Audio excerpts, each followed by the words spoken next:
warahmatullahi wabarakatuh. Perkenalkan, nama saya Ira Irdayanti.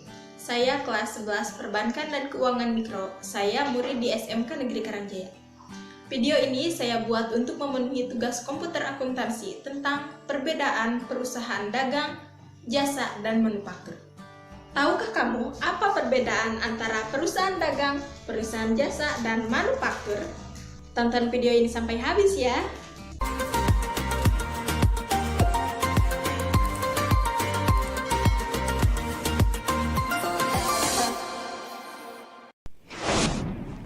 Perbedaan perusahaan dagang, jasa, dan manufaktur ditinjau dari segi pembukuan atau akuntansi.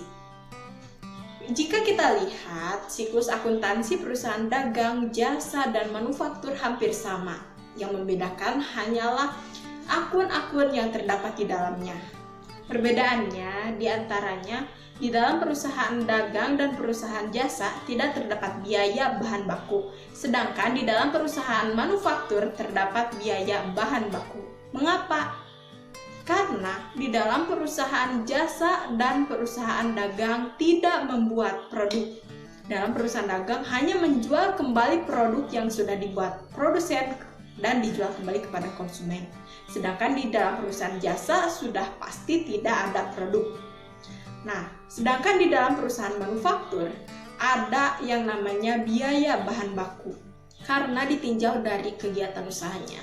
Perusahaan manufaktur membeli dulu bahan baku atau bahan mentah untuk dijadikan barang jadi. Nah, pembelian bahan baku tersebut termasuk ke dalam biaya bahan baku.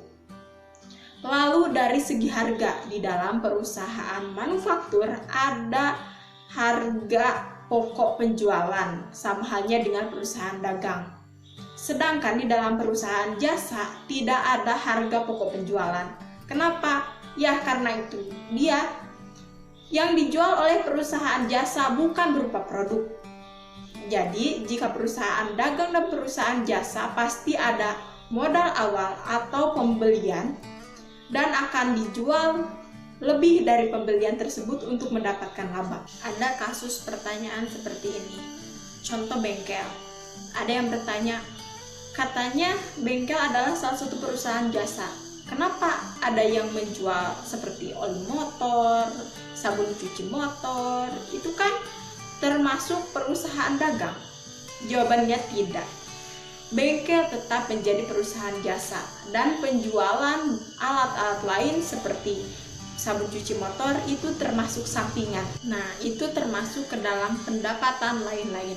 Karena pendapatan utama dari sebuah bengkel yaitu seperti layanan servis dan lain sebagainya yang berupa tidak menjual produk. Nah, itu perbedaan antara perusahaan jasa, dagang, dan manufaktur. Semoga bermanfaat. Wassalamualaikum warahmatullahi wabarakatuh.